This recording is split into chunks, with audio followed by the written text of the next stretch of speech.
வணக்கம் நண்பா. இது உங்கள் ரெஸ்லிங் ஃபேமிலி 2.0. இன்னைக்கு இந்த வீடியோவில் பார்க்க போகிறது எதை பற்றி அப்படின்னா, உங்களோட வைப்பர் ராண்டி ஓட்டன் வந்து எலிமினேஷன் சேம்பருக்கு வந்து வருவார் அப்படிங்கிற மாதிரி ஒரு மிகப்பெரிய ஒரு அப்டேட் போய்கிட்டு இருந்துச்சு. அதாவது இப்போ ராண்டி ஓட்டன் வந்து எலிமினேஷன் சேம்பருக்கு வர்றதுக்கான முக்கிய காரணம் என்ன அப்படின்னா, அதாவது இப்போ வந்து ராண்டி ஓட்டன் வந்து இன்ஜுரியில் இருக்கிறதுக்கு மூல காரணம் யார் அப்படின்னு கேட்டால், அது முழுக்க முழுக்க கெவின் ஓவன்ஸ் தான். கெவின் ஓவன்ஸ் தான் நம்மளோட ராண்டி ஓட்டனுக்கு வந்து பைல் டிரைவர் போட்டு ஒரு மிகப்பெரிய ஒரு இன்ஜுரிக்கு நம்மளுடைய கெவின் ஓவன்ஸ் வந்து நம்மளுடைய ராண்டி ஓட்டனை தள்ளிட்டார். அதனால் இன்ன வரைக்கும் நம்மளுடைய கெவின் ஓவன்ஸ் வந்து ராண்டி ஓட்டன் கூட எந்த விதமான மேட்சும் பண்ணல. அதாவது இதுக்கு முன்னாடி பண்ண எல்லா ஃபியூடுமே நம்மளுடைய கெவின் ஓவன்ஸ் வந்து முடிச்சிட்டார். ஆனாலும் இன்னமும் முடிக்கப்படாமல் இருக்க ஒரு ஃபியூடு என்ன அப்படின்னு கேட்டால், ராண்டி ஓட்டனோட ஃபியூடு தான். அதனால் இப்போ வந்து எலிமினேஷன் சேம்பரில் வந்து கெவின் ஓவன்ஸ் விசஸ் சமி ஜெயினுக்கான அன்சாங்ஷன் மேட்ச் நடக்க போகுது. அதாவது இதில் வந்து எதை வேணுமாலும் எடுத்து அடிச்சுக்கலாம், எங்கே வேணுமாலும் அடிச்சுக்கலாம். இதில் வந்து யாரும் எதையுமே கேட்க மாட்டாங்க. அதாவது இதில் வந்து எப்படி சொல்கிறேன்னா, க்ளீனாக யாரை பீட் பண்ணுறாங்களோ அவங்க தான் இந்த மேட்ச்சில் வின் பண்ணதாக சொல்லப்படும். ஆனாலும் இதில் வந்து ஒரு மிகப்பெரிய ஒரு ட்விஸ்ட் என்ன அப்படின்னு கேட்டால், ராண்டி ஓட்டன் வந்து இந்த மேட்ச்சுக்கு இடையில வர்றாரு அப்படின்னு கேட்டால் 2 விதமான ரீசன்னால் கண்டிப்பாக வருவார். அதாவது ஒன்று வந்து நம்முடைய ராண்டி ஓட்டனுக்கும் கெவின் ஓவன்ஸுக்குமான ஒரு ஃபியூடு வந்து ரெசல்மேனியா 41ல் கிரியேட் ஆகும். அதாவது இவங்க 2 பேத்துக்கும் மேட்ச் ரெசல்மேனியா 41ல் வைப்பாங்க அப்படின்னா, கண்டிப்பாக சேமி ஜெயின் விசஸ் கெவின் ஓவன்ஸோட மேட்ச்சில் வந்து அந்த மேட்ச் நடக்கிறப்பே டக்குன்னு நம்மளுடைய ராண்டி ஓட்டன் ரிட்டர்ன் வந்து நம்மளுடைய கெவின் ஓவன்ஸ் அட்டாக் பண்ணி சேமி ஜெயினை வின் பண்ண வச்சுட்டாரு அப்படின்னா, நம்முடைய கெவின் ஓவன்ஸுக்கும் நம்மளுடைய ராண்டி ஓட்டனுக்குமான அந்த ஒரு ஃபியூடு வந்து கிரியேட் ஆகும். அப்படி ஒரு வேளை ரெசல்மேனியா 41ல் கெவின் ஓவன்ஸ் விசஸ் ராண்டி ஓட்டனுக்கான மேட்ச் பண்ணுற மாதிரி WWE ஐடியா பண்ணல அப்படின்னு கேட்டால், இந்த மேட்ச்சுக்கு இடையில் நம்மளுடைய ராண்டி ஓட்டன் வரமாட்டார் அப்படிங்கிறது தான் ஒரு முழுக்க உண்மை. ஏன்னா இப்போ ஃபேன்ஸ் எல்லாம் சொல்கிறது என்ன அப்படின்னு கேட்டால், எங்களோட ராண்டி ஓட்டன் வர்றாரு அப்படின்னு கேட்டால் வரட்டும், ஆனாலும் எங்கள் ராண்டி ஓட்டனை வந்து நீங்கள் தோக்க வைக்காமல் இருந்தாவே அதுவே எங்களுக்குடா போதும்டா அப்படிங்கிற மாதிரி இப்போ வந்து ஃபேன்ஸ் எல்லாம் சொல்ல ஆரம்பிச்சிட்டாங்க. அதாவது ராண்டி ஓட்டன் வந்ததுலேருந்து, அதாவது அவர் வந்து சிங்கிள்ஸ் மேட்சாக இருக்கட்டும், டாக் டீம் மேட்சாக இருக்கட்டும், அது இல்லாமல் சாம்பியன்ஷிப்புக்கு மோதுறதா இருக்கட்டும், எல்லா விதமான மேட்சுமே நம்முடைய ராண்டி ஓட்டன் மோதிக்கிட்டு தான் இருக்குது. ஆனாலும் எல்லா மேட்ச்லையுமே நம்முடைய ராண்டி ஓட்டன் வந்து வந்ததுலேருந்து இப்போ தோத்துக்கிட்டு தான் இருக்காரே தவிர ஒரு மேட்ச்சில் கூட ராண்டி ஓட்டன் வின் பண்ணலை. அதனால் இப்போ கெவின் ஓவன்ஸுக்கும் ராண்டி ஓட்டனுக்கும் மேட்ச் நடக்குது அப்படின்னா, பெருசாக WWE வந்து என்ன ராண்டி ஓட்டன் வின் பண்ண வைக்கவா போகிறாங்க, எப்படி நீங்கள் தோக்க வைக்க தான் போகிறீங்க, அதுக்கு வந்து எங்களோட ராண்டி ஓட்டன் வந்து வராமல் இருக்குது ரொம்ப நல்லதுடா அப்படிங்கிற மாதிரி ஃபேன்ஸ்லாம் இப்போ வந்து வெறுத்துட்டாங்க. ஏன்னா இப்போ அதுதான் உண்மை. ஏன்னா ராண்டி ஓட்டனோட மகிமை என்ன அப்படிங்கிறது இதுக்கு முன்னாடி இருந்து ரெஸ்லிங் பார்க்குற எல்லாத்துக்குமே தெரியும். ஏன்னா ஒரு காலத்தில் வந்து ராண்டி ஓட்டன் அப்படின்னாவே கொடி கட்டி பறந்தவர். ஆனால் இப்போ வந்து அவருக்கான எந்த விதமான மவுஸுமே இப்போ வந்து WWE கிடையாது. அதாவது இப்போ பழைய ரெஸ்லரை யாரையுமே நம்மளுடைய WWE வந்து சுத்தமாக மதிக்கவே மாட்டுறாங்க. அதனால இப்போ வந்து ஃபேன்ஸ் எல்லாம் என்ன சொல்கிறாங்க அப்படின்னு கேட்டால், ராண்டி ஓட்டன் வராமல் இருக்கிறது ரொம்ப நல்லது தான் அப்படிங்கிற மாதிரி இப்போ வந்து ஃபேன்ஸ் எல்லாம் சுத்தமாக வெறுத்துட்டாங்க. அதனால நம்மளுடைய ராண்டி ஓட்டன் வந்து எலிமினேஷன் சேம்பருக்கு வருவாரா வரமாட்டாரா அப்படிங்கிறத நம்ம மேபி வெயிட் பண்ணி வேணால் பார்க்கலாம். ஏன்னா என்னோட ப்ரெடிக்ஷன் படி கண்டிப்பாக ராண்டி ஓட்டன் வருவார் அப்படிங்கிறது தான் சொல்லப்படுது. இன்னொரு ரூமர் என்னன்னா, ராண்டி ஓட்டன் வரமாட்டாருன்னு அப்படின்னு சொல்கிறாங்க. மேபி அவர் வருவாரா வரமாட்டாரா அப்படிங்கிறத நம்ம எலிமினேஷன் சேம்பர் வரைக்கும் நம்ம வெயிட் பண்ணி பார்க்கலாம். இப்போ இன்டர்நெட்டில் உங்களோட ட்ரூ மேக்கிண்டர் வந்து ஜான்சனாவை வந்து மரண கலாய்ச்சிருக்காரு. இப்போ இன்டர்நெட்டே தீப்பிடிச்சு எறிகிற மாதிரி ஒரு விஷயத்தை வந்து நம்மளுடைய ட்ரூ மேக்கிண்டர் பண்ணிட்டார். ஏன்னா ட்ரூ மேக்கிண்டர் வந்து ஒரு விஷயத்தை பண்ணுறாரு அப்படின்னு கேட்டால், அது எவ்வளோ ஒரு வைலண்டாக போகும், எவ்வளோ ஒரு சென்சிட்டிவான ஒரு விஷயமா பேசப்படும் அப்படின்னு உங்கள் எல்லாத்துக்குமே தெரியும். இப்போ உங்களோட ட்ரூ மேக்கிண்டர் வந்து ஜான்சனாவை என்ன சொல்லியிருக்காரு அப்படின்னு கேட்டால், அதாவது நீ வந்து எதுக்கு இப்போ வந்து நீ ரிட்டைர்மெண்ட் டூர் அப்படிங்கிற மாதிரி நீ எதுக்கு WWE வந்த, நீ வந்து என்னத்தை சாதிக்க போகிற, என்னத்தை நீ கலட்ட போகிற அப்படிங்கிற மாதிரி இப்போ வந்து நம்மளுடைய ட்ரூ மேக்கிண்டர் சொல்லியிருக்காரு. அதாவது நெவர் கிவ் அப் அப்படின்னு சொல்லுவேன், அது இல்லாமல் நீ வந்து ரெஸ்பெக்ட் அப்படி மாதிரி சொல்லுவேன், நிறைய விஷயங்கள் நீ பேசுவானாலும் நீ பேசுனா அப்படிங்கிறத விட நீ பேச்சுக்கு மட்டும்தான், செயலில் வந்து நீ எந்த வித எப்படி சொல்கிறேன்னா, எதையுமே நீ செயலில் நீ காட்ட மாட்டா, ஒன்லி நீ பேச்சு மட்டும்தான் அப்படிங்கிற மாதிரி இப்போ வந்து நம்மளுடைய ட்ரூ மேக்கிண்டர் வந்து நம்மளுடைய ஜான்சனா வந்து இப்போ சொல்கிறாரு. நீ வந்து எலிமினேஷன் சேம்பரில் வந்து நீ இருக்கிற, ஆனாலும் நீ இருக்கிறதுங்கிறது ரொம்ப ஒரு வேஸ்ட்டு ஃபிலோ, அதாவது நீ வந்து வேஸ்ட்டாக தான் பண்ண போகிற, அதை நீ எதுக்கு நீ பில்டப்லாம் பண்ணுற, அதாவது நான் வந்து எலிமினேஷன் சேம்பரை நான் தான் வின் பண்ணுவேன், கோடி கூட நான் தான் மோதுவேன், கோடியோட டைட்டிலை வந்து நான் தான் எடுப்பேன் அப்படிங்கிற மாதிரி நீ எதுக்கு சொல்கிற, நீ வந்து இதெல்லாம் சொல்லவே கூடாது அப்படிங்கிற மாதிரி இப்போ சொல்கிறாரு. அது இல்லாமல் நான் வந்து 2024 வந்து நடந்த எலிமினேஷன் சேம்பரை வந்து நான் வின் பண்ணேன், அதாவது என்னால் ரெஸ்ல்மேனியாவுக்கு எப்படிடா போகணும் அப்படிங்கிற மாதிரி இருந்தப்போ எனக்கு வந்து எலிமினேஷன் சேம்பர் தான் கை கொடுத்துச்சு. அந்த எலிமினேஷன் சேம்பரை நான் வின் பண்ணேன். வின் பண்ணியும் நான் வந்து செத்ரோன்ஸை சேலஞ்ச் பண்ணேன். அதாவது செத்ரோன்ஸை சேலஞ்ச் பண்ணி நான் அதாவது செத்ரோன்ஸில் இருக்க அந்த வேர்ல்டு டைட்டிலை வந்து நான் வின் பண்ணேன். அதாவது நான் வந்து உன்ன மாதிரி எதையுமே நான் சொல்ல மாட்டேன். நான் சைடில் வந்து நான் செஞ்சு காட்டிடுவேன். அதுதான் நான் அப்படிங்கிற மாதிரி இப்போ வந்து நம்மளுடைய ட்ரூ மேக்கினர் வந்து நம்மளுடைய ஜான்சனை வந்து ஒரு கலாய்ச்சி விட்ருக்காரு. அதனால் இப்போ ரீசெண்டாக இப்போ வருது என்ன விஷயம் அப்படின்னு கேட்டால், இப்போ சம்மந்தமே இல்லாமல் நம்மளுடைய ட்ரூ மேக்கினர் வந்து நம்மளுடைய ஜான்சனாவை இந்த விஷயத்த சொல்லியிருக்காரு. அப்போனா சொல்கிறத பார்த்தா நம்மளுடைய ஜான்சனை வந்து இந்த எலிமினேஷன் சேம்பரை வின் பண்ண மாட்டாராக்கு. அப்படி வின் பண்ணல அப்படின்னு கேட்டால் நம்மளுடைய ஜான்சனாவுக்கும் நம்மளுடைய ட்ரூ மேக்கினருக்குமான அந்த ஒரு ஃபியூடை தான் இப்போ WWE வந்து கிரியேட் பண்ணுறாங்களாக்கு. அப்படி கிரியேட் பண்ணுறாங்க அப்படின்னு கேட்டால் ரெசல்மேனியா 41ல் ஜான்சனா விசஸ் ட்ரூ மேக்கினருக்கான ஒரு சிங்கிள்ஸ் மேட்ச் கூட மேபி ரெசல்மேனியா 41ல் நடக்குமா? அப்படி நடந்துச்சுனாலும் இந்த மேட்ச் நல்லாவே இருக்குமே அப்படிங்கிற மாதிரி இப்போ வந்து ஃபேன்ஸு வந்து எக்ஸ்பெக்ட் பண்ணுறாங்க. மேபி அது நடக்குதா நடக்கலையா அப்படிங்கிறத வெயிட் பண்ணி WWE வந்து இப்போ டீமன் ஃபின் பேலரை வந்து உயிர் கொடுத்து டீமன் ஃபின் பேலரை திரும்பி மண்ணுக்குள்ளே இருந்து தோண்டி வச்சுருக்க ஃபின் பேலரை வந்து தட்டி எழுப்பி கொண்டுட்டு வர போகிறாங்களாம். அதாவது இப்போ நடந்துக்கிட்டு இருக்க ராவில் வந்து நம்மளுடைய ஜட்ஜ்மெண்ட் டே பேசுகிறதா இருக்கட்டும், அது இல்லாமல் இப்போ பிரான் பிரேக்கருக்கும் நம்மளுடைய ஃபின் பேலருக்குமான அந்த ஒரு ஃபேஸ் டு ஃபேஸ் அது நடந்துச்சு. அப்பில் கூட நம்மளுடைய WWE வந்து அந்த டீமன் ஃபின் பேலர் அப்படிங்கிற அந்த ஒரு இதை வந்து டீஸ் பண்ணியிருப்பாங்க. ஏன்னா இதுக்கு முன்னாடி வந்து அந்த ஒரு மூமெண்ட்டை வந்து நம்மளுடைய WWE வந்து டீமன் ஃபின் பேலருக்காக அந்த ஒரு மூமெண்ட் பண்ணது. அதை வந்து இப்போ திரும்பி ரீக்ரியேட் பண்ணுற மாதிரி, அதாவது நமக்கு எப்படி சொல்கிறேன்னா ஒரு டீஸ் பண்ணுறாங்க. அதாவது ஃபின் பேலர் வந்து திரும்பி ரிட்டர்ன் வர போகிறாரு அப்படிங்கிற மாதிரி சொல்கிறாங்க. இன்னொரு விஷயம் என்ன அப்படின்னு கேட்டால், ஜட்ஜ்மெண்ட்டில் வந்து ஒரு புதிய நபர் வர போகிறாங்க அப்படின்னு சொல்கிறாங்க. அப்படி புதிய நபர் வர்றது வந்து ஃபின் பேலருக்கு சுத்தமாக பிடிக்கல. அதனால கூட அப்படி ஃபின் பேலர் வந்து அந்த ஜட்ஜ்மெண்ட்டை விட்டு வெளியில் வந்துட்டார் அப்படின்னு கேட்டால், வெளியில் வந்துட்டார் அப்படின்னா அந்த ஃபின் பேலர் அப்படிங்கிற அந்த ஒரு கேரக்டரை கூட நம்மளுடைய ஃபின் பேலர் வந்து எடுத்து பண்ணுறதுக்கான வாய்ப்பு அப்படிங்கிறது ரொம்ப ரொம்ப அதிகமாகவே இருக்குது. ஏன்னா இப்போ வந்து நம்மளுடைய பிரான் பிரேக்கருக்கும் நம்மளுடைய ஃபின் பேலருக்குமான ஒரு ஸ்டோரி போகுது.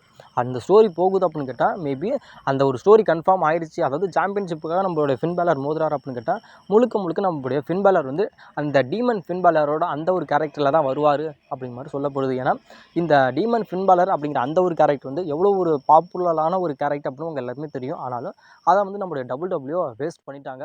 ஃபர்ஸ்ட் டைம் வந்து நம்மளுடைய ரோமன் ரெயின்ஸுக்கும் நம்மளுடைய ஃபின் பேலருக்கும் மேட்ச் நடந்துச்சு. அதில் வந்து நம்மளுடைய ரோமன் ரெயின்ஸு ஃபின் பேலரையே பீட் பண்ணி ஒரு புதிய ஒரு ஃபெயிலியராக நம்மளுடைய ஃபின் பேலரை ஆக்கி விட்டார். அதுக்கப்புறம் எட்ஜு கூட நடந்துச்சு. எட்ஜு கூட நடக்கிறப்பையும் அதுலேயும் நம்மளுடைய ஃபின் பேலர் வந்து தோற்று தான் போனார். மேபி இப்போ திரும்பி வந்து அந்த ஃபின் பேலரோட அந்த ஒரு கேரக்டரை வந்து WWE பண்ணுறாங்க அப்படின்னாலும் அதுலேயும் திரும்பி நம்மளுடைய ஃபின் பேலரை வந்து தோற்க வச்சுட்டாங்க. அதாவது டீமன் ஃபின் பேலர் அப்படிங்கிற மாதிரி அந்த கேரக்டரில் வந்து பண்ணி ஃபைட் பண்ணுறாருன்னா அதுலேயும் நம்மளுடைய WWE வந்து அந்த ஃபின் பேலரோட கேரக்டர் வந்து மோசம் பண்ணிட்டாங்க, நாசமாக்கிட்டாங்க அப்படின்னு கேட்டால் அந்த கேரக்டர் வந்து நீங்கள் எப்படியும் அதை நாசமாக தான் ஆக்க போகிறீங்க. அதுக்கு வந்து அந்த ஃபின் பேலரோட கேரக்டர் வந்து வராமல் வச்சுருக்கிறது ரொம்ப நல்லது. ஏன்னா 2 தாட்டியும் நம்மளுடைய ஃபின் பேலர் வந்து தோற்று போயிட்டார். அந்த டீமன் ஃபின் பேலர் அப்படிங்கிற அந்த கேரக்டர் பண்ணி தோற்றுட்டாரு. திரும்பி 3வது தாட்டியும் அந்த ஃபின் பேலரை கொண்டுட்டு வந்து நீங்கள் தோற்க வைக்கிறதுக்கு அதுக்கு நீங்கள் ஃபின் பேலரை வந்து நார்மலான ஒரு ஃபின் பேலரை கூட மேட்ச் பண்ணி தோற்க வைங்க. அது நாங்கள் ஏற்றுக்கிறோம். ஆனாலும் அந்த ஃபின் பேலர் அப்படிங்கிற அந்த ஒரு கேரக்டரை கொண்டுட்டு வந்து நீங்கள் தோற்க வைக்கிறது எங்களுக்கு சுத்தமாக பிடிக்கல. அதாவது பருத்தி மண்டை குடோன்லேயே இருக்கிற மாதிரி எப்படியும் நார்மலாக இருக்கிற ஃபின் பேலர் வந்து டீமன் ஃபின் பேலர்னு அப்படி கொண்டுட்டு வந்து நீங்கள் தோற்க வைக்கிறதுக்கு அதுக்கு நார்மலான ஃபின் பேலர் கூடயே மேட்ச் பண்ணுங்க. அப்படி தோற்று போயிட்டாலும் நாங்கள் ஒத்துக்கிறோம்டா அப்படிங்கிற மாதிரி இப்போ ஃபேன்ஸு சொல்கிறாங்க. ஆனால் எப்படிப்பட்ட ஒரு கேரக்டர் அப்படின்னு உங்கள் எல்லாத்துக்குமே தெரியும். அதை WWE திரும்பி ஃபெயிலியர் பண்ணுறதுக்கு அது பண்ணாமல் இருக்கிறது ரொம்ப ரொம்ப நல்லதா அப்படிங்கிற மாதிரி இப்போ ஃபேன்ஸும் சொல்கிறாங்க. WWE வந்து இப்போ ஃபின் பேலருக்கு ரெசல்மேனியா 41ல் ஒரு மேட்ச் தராங்க அப்படின்னு கேட்டால் நார்மலான அந்த ஃபின் பேலர் வந்து மேட்ச் பண்ணால் நல்லா இருக்குமா, இல்லை டீமன் ஃபின் பேலராக வந்து மேட்ச் பண்ணால் நல்லா இருக்குமா அப்படிங்கிற உங்களோட கருத்தை மறக்காமல் கமெண்டில் த ஃபைனல் பாஸான த ராக் வந்து எலிமினேஷன் சேம்பருக்கு வராரு அப்படிங்கிறது ஆல்மோஸ்ட் கன்ஃபார்ம் ஆயிடுச்சு. ராக் வந்து எலிமினேஷன் சேம்பருக்கு வராரு அப்படின்னா இப்போ அதுக்கான உண்மையான காரணம் என்ன அப்படின்னு கேட்டால், கோடிக்கிட்ட வந்து நம்மளுடைய ராக் வந்து ஒரு ஆஃபர் பண்ணியிருக்காரு. அந்த ஆஃபரை வந்து கோடி அக்செப்ட் பண்ணாரா அக்செப்ட் பண்ணலையா அப்படிங்கிறது தான் இதில் ஒரு மிகப்பெரிய ஒரு ட்விஸ்ட்டு. ஆனால் கோடி ரோட்ஸ் வந்து ராக்கு கொடுத்த அந்த ஒரு ஆஃபரை வந்து அக்செப்ட் பண்ண மாட்டார் அப்படிங்கிறது தான் இப்போ ஒரு மிகப்பெரிய ஒரு விஷயமா பேசப்படுது.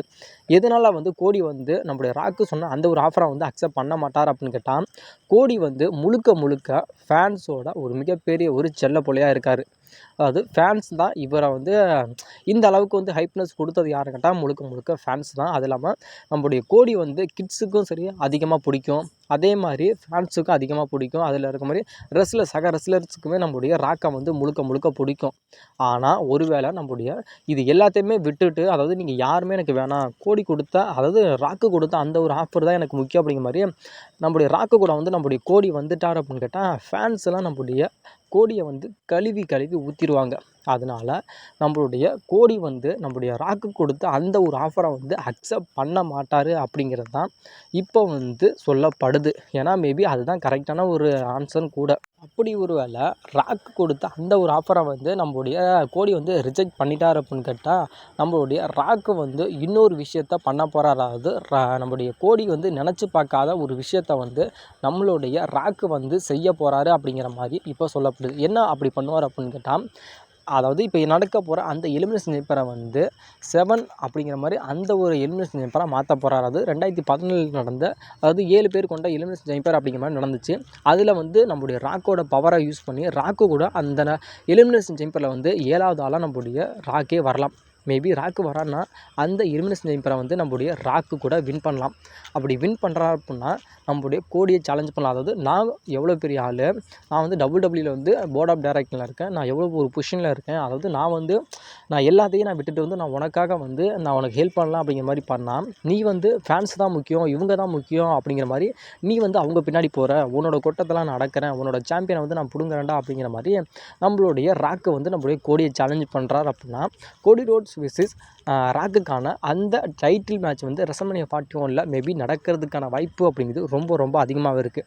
அப்போ அந்த எலிமினேஷன் சேம்பரில் வந்து நம்முடைய ராக்கு வந்து 7வது நபராக வரல அப்படின்னு கேட்டால், இப்போ வந்து போகிற ஒரு மிகப்பெரிய ஒரு அப்டேட் என்ன அப்படின்னு கேட்டால், நம்மளுடைய செத்ரோன்ஸை கூட நம்மளுடைய ராக்கை வந்து சூஸ் பண்ணலாமா அப்படி நம்முடைய செத்ரோன்ஸை வந்து நம்முடைய ராக்கு சூஸ் பண்ணுறாரு அப்படின்னு கேட்டால், நம்முடைய ராக்குக்கும் சரி நம்முடைய செத்ரோன்ஸுக்கும் சரி ஒரு நல்ல ஒரு பாண்டிங் வருமானு கேட்டால் 100% வரும். ஏன்னா நம்மளுடைய செத்ரோன்ஸ் வந்து வில்லத்தனத்தை எப்படி பண்ணுவார் அப்படின்னு உங்களுக்கே தெரியும். ஏன்னா நம்மளுடைய ட்ரிபிள் ஹெச் கூட இருந்து அத்தாரிட்டி அப்படிங்கிற மாதிரி அந்த ஒரு இதில் வந்து ஃபார்மில் வந்து எப்படி நம்மளுடைய செத்ரோன்ஸ் இருந்தார் அப்படின்னு உங்களுக்கே தெரியும்.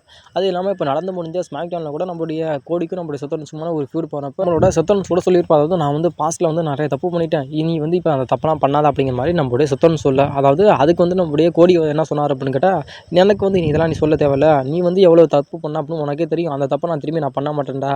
அதாவது என்னதான் இருந்தாலும் ராக்கு வந்து எனக்கு வந்து அவன் வந்து ஆஃபர் பண்ணான், நீயும் அதே தானே என் கூட தானே WrestleMania 40 இருந்த, அந்த இதை ஆஃபரை வந்து உனக்கு ஏன் வந்து ராக்கு அந்த ஆஃபரை வந்து உனக்கு கொடுக்கல அப்படிங்கிற மாதிரி ஒரு கேள்விக்குறியோட முடிச்சிருக்காரு. அதனால் நம்முடைய ராக்கு சொன்ன அந்த ஒரு ஆஃபரை வந்து நம்முடைய கோடி அக்செப்ட் பண்ணிக்கல அப்படின்னா கண்டிப்பாக நம்முடைய ராக்கு வந்து நம்முடைய செத்ரோன்ஸை கூட அந்த இதில் சூஸ் பண்ணி நம்முடைய செத்ரோன்ஸை கூட அந்த எலிமினேஷன் சேம்பரில் வின் பண்ண வைக்கிறதுக்கான வாய்ப்புகள் அப்படிங்கிறது ரொம்ப ரொம்ப அதிகமாக இருக்குது. அப்படி ஒரு வேளை நம்முடைய செத்ரோன்ஸையும் நம்முடைய ராக்கு வந்து சூஸ் பண்ணல அப்படின்னு கேட்டால் ரோமன் ரெயின்ஸை சூஸ் பண்ணலாமா?